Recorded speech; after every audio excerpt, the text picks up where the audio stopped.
Samurai Nippon. Mitsuhide's coup, 5 suspects who may have ordered the Honnoji Incident. Gong, gong. On the second day of June, Tensho 10, 1582 temple bells rang through pre-dawn Kyoto. Before their echoes faded, Honnoji Temple was engulfed in flames. The enemy is at Honnoji, the greatest coup d'etat in Japanese history when Akechi Mitsuhide struck down his lord, Oda Nobunaga. History textbooks teach us this, driven by resentment. Mitsuhide staged this rebellion alone. But was that really the case? Could a strategic genius like Mitsuhide have taken down the ruler of Japan entirely on his own? Even over 400 years later, historians continue to debate. Why? Because there are far too many inexplicable elements. Today, we'll thoroughly examine 5 theories that point to masterminds other than Mitsuhide. The history you believed in might be turned upside down. But first, please subscribe to our channel and hit that like button. This helps the algorithm show you more videos perfectly suited to your interests. Chapter 1. Background and Conventional Theory. Why did Mitsuhide strike Nobunaga? The Honnoji Incident occurred when Nobunaga was just one step away from unifying Japan. He had entrusted the Mori campaign in western Japan to Hideyoshi and was preparing to attack the Chosokabe clan in Shikoku. Nobunaga himself was holding a tea ceremony in Kyoto with only a small retinue. Mitsuhide struck at this moment of thin security. The conventional theory attributes Mitsuhide's motive to resentment. Records remain of numerous humiliating treatments by Nobunaga. At one banquet, Nobunaga struck Mitsuhide's head against a balustrade. Another time, he cursed food that Mitsuhide had carefully prepared as stinking and threw it on the floor. Furthermore, he confiscated Mitsuhide's domain of Tanba and ordered a transfer to Izumo and Iwami, where hostile forces still remained. Accumulated resentment exploding, this is what conventional wisdom since the Edo period tells us. But let's think calmly. Mitsuhide was 55 years old, a veteran warlord who had survived the Warring States period. It seems unlikely he was simple enough to strike down his lord in a moment of emotion. Rather, Mitsuhide was known for his cautious and calculating nature. He excelled in castle construction techniques, was valued for his domestic administrative skills, and was a cultured intellectual. That such a man, after climbing the ladder of success, would suddenly snap and rebel, isn't that too unnatural? This raises the question, was there someone behind Mitsuhide? Mitsuhide was merely the executor, and the true mastermind was someone else. Thinking this way, many mysteries dissolve. So who were these mastermind candidates? Let's examine them one by one. Chapter 2. Mastermind Theory. Year 1. The Imperial Court and Court Nobles. The first theory will introduces the Imperial Court mastermind theory. Surprisingly, many researchers support this theory. Why? Because the relationship between Nobunaga and the Imperial Court was far from harmonious.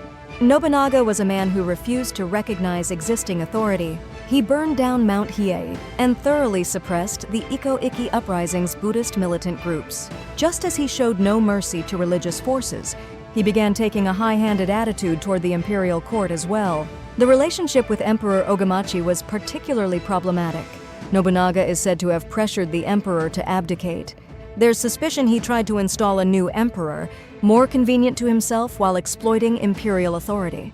Furthermore, there's evidence Nobunaga wanted to be enshrined as a god himself. He built a temple called Sokenji at Azuchi Castle and had ceremonies held there celebrating Nobunaga's own birthday. This was nothing less than an attempt to surpass imperial authority. From the court's perspective, Nobunaga was a dangerous existence. If left unchecked, the imperial system that had continued for over 1,000 years might collapse. The court searched among warriors close to Nobunaga for an executor. The choice fell on Mitsuhide. Mitsuhide was a cultured man with deep connections to court nobles. He received a secret command from the court and struck down his lord for a greater cause. This is the essence of the imperial court mastermind theory. In fact, after the Honnoji Incident, Mitsuhide did approach the imperial court.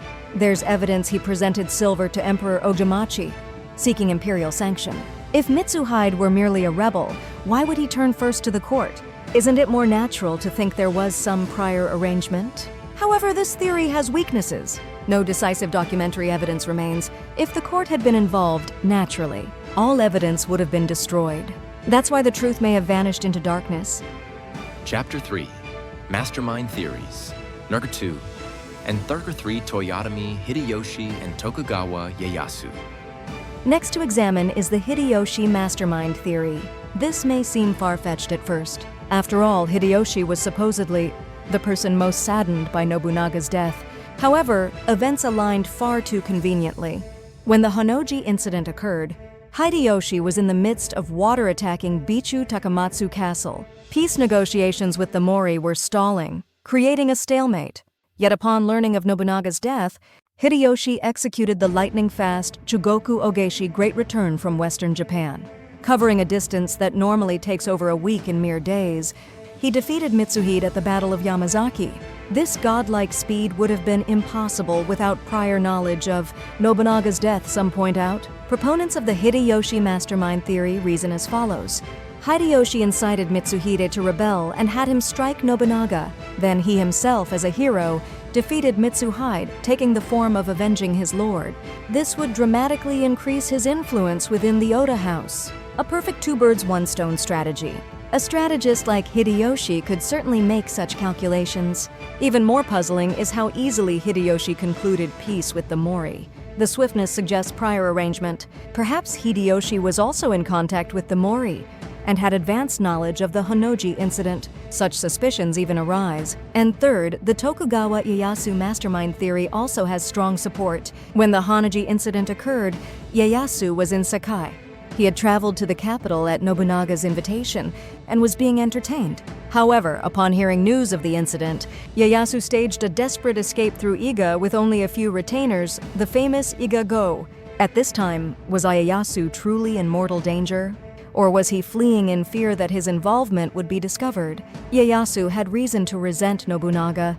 His wife, Lady Tsukiyama, and heir Nobuyasu had been forced to commit seppuku on Nobunaga's orders. Officially due to suspected collusion with the Takeda, but the truth remains murky.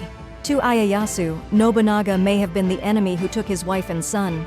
The Ieyasu mastermind theory suggests Ieyasu promised Mitsuhide financial and military support, encouraging the rebellion. However, Mitsuhide's rule lasted only 11 days. Defeated by Hideyoshi, Ieyasu's plan came to nothing. But in the long term, Nobunaga's death meant Ieyasu lost his greatest rival. And ultimately, it was none other than Ieyasu who seized power. It may be hindsight, but Ieyasu benefited most. Some researchers think this can't be coincidence. Chapter 4. Mastermind Theories. Number 4 and number 5 Jesuit missionaries and Ashikaga Yoshiaki. The fourth theory is what could be called an international conspiracy. The Jesuit missionary mastermind theory. Many missionaries had come to warring states Japan. Their purpose wasn't just spreading Christianity, but securing trade interests. They sold weapons like matchlock guns and cannons, gaining enormous profits. While Nobunaga was tolerant of Christianity, he was also wary. He knew the terror of religious forces from the Iko-Iki uprisings. If Christian forces gained too much power in Japan, the country could be taken over. So Nobunaga began placing restrictions on the missionaries. Concerned missionaries plotted to eliminate Nobunaga. Targets included retainers of Mitsuhide who were Christian daimyo, people like Hosokawa Fujitaka and Tsutsui Junkei. Through them, they allegedly worked on Mitsuhide to encourage rebellion. Evidence cited for the Jesuit mastermind theory includes missionary records. Missionaries of that time sent detailed reports back home. These supposedly contain descriptions seemingly predicting Nobunaga's death. However, this too is only circumstantial evidence, not decisive proof. Rather, it may be conspiracy theory forcibly connected by later people. From an international perspective, it's an interesting theory, but much can be explained by domestic Japanese political dynamics alone. And finally, the fifth theory, the Ashikaga Yoshiaki mastermind theory. Many experts rate this as the most persuasive. Yoshiaki was the last shogun of the Muromachi shogunate. Installed by Nobunaga, he eventually conflicted with him and was expelled from Kyoto. Afterward, Yoshiaki was protected by the Mori family in western Japan, becoming a spiritual pillar of anti-Nobunaga forces. Yoshiaki had ample motive to strike Nobunaga, resentment over being stripped of the shogun position and authority, and above all, ambition to seize power again. Yoshiaki sent secret letters to daimyo across the country, working to build an anti-Nobunaga encirclement. One of these letters likely reached Mitsuhide as well. Yoshiaki may have ordered Mitsuhide, "If you pledge loyalty to the shogun, strike down Nobunaga." Mitsuhide was originally a shogunal retainer. Yoshiaki was the legitimate lord, Nobunaga merely a usurper. Thinking this way, Mitsuhide's actions become not rebellion but execution of legitimate orders. Indeed, in documents Mitsuhide issued after the incident, phrases appear like "for peace in the realm" and "supporting the shogun as pillar of warrior houses." This can be interpreted as expressions with Yoshiaki in mind. If Yoshiaki was the mastermind, Mitsuhide would have been a loyal retainer maintaining fidelity to the shogun. Historical evaluation would be completely reversed. However, the Yoshiaki mastermind theory also has problems. After the incident, Yoshiaki never returned to Kyoto. Why didn't he support Mitsuhide? If they truly conspired together, shouldn't he have moved more actively? This contradiction is difficult to explain. Chapter 5. Truth in the Yabu. Result of multiple intentions intersecting? We've examined 5 mastermind theories. Each has merit, none is decisive. So where does the truth lie? One possibility is the scenario that multiple intentions coincidentally overlapped. The court was wary of Nobunaga. Hideyoshi was seeking opportunity for advancement. Ieyasu harbored revenge. Missionaries wanted to protect trade interests. Yoshiaki wanted to restore shogunal authority. And Mitsuhide himself held resentment and ambition toward Nobunaga. These intentions intersected at one point like gears meshing together. That moment was dawn on the 2nd day of June, Tensho 10. There wasn't one mastermind, but many people's calculations intertwined, resulting in Mitsuhide's action. Mitsuhide wasn't anyone's puppet, but decided by his own will. Yet simultaneously, surrounding circumstances cornered Mitsuhide, leaving rebellion as the only option. Thinking this way, Mitsuhide may have been both perpetrator and victim. History forbids what-ifs. But let's dare consider, if the Honnoji Incident hadn't occurred, how would Japanese history have changed? Nobunaga might have unified Japan, creating a powerful centralized state. Or forces resisting Nobunaga's dictatorship might have risen across the land, prolonging chaos. Christianity might have spread further, with Japan possibly becoming a European colony. Ultimately, the Honnoji Incident did occur. Mitsuhide's rule ended in 11 days, Hideyoshi seized power, and eventually Ieyasu opened the Edo shogunate. In the process, many casualties occurred. Warfare continued, countless lives were lost. Yet simultaneously, Japan was unified and entered a long era of peace. The Honnoji Incident was Japanese history's greatest turning point.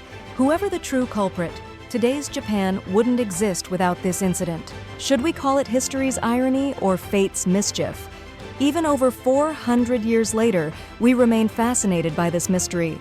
Because the Honnoji Incident wasn't merely a power struggle, but a grand drama of human desire, fear, ambition, and destiny complexly intertwined. Ending. Was the true culprit Mitsuhide, or someone else? The answer may never emerge. But that's exactly why history is fascinating. Around one incident, such diverse interpretations arise. This proves people of that time were each acting on their own calculations. Humans aren't perfectly rational beings. We move by emotion, are swayed by chance, and bring unexpected results. The Honnoji Incident, too, is one chapter of history created by such human endeavors. Which theory do you believe? Or will you conceive a 6th hypothesis? No one has thought of yet. History's mysteries keep asking us, what is truth? The journey to find that answer continues.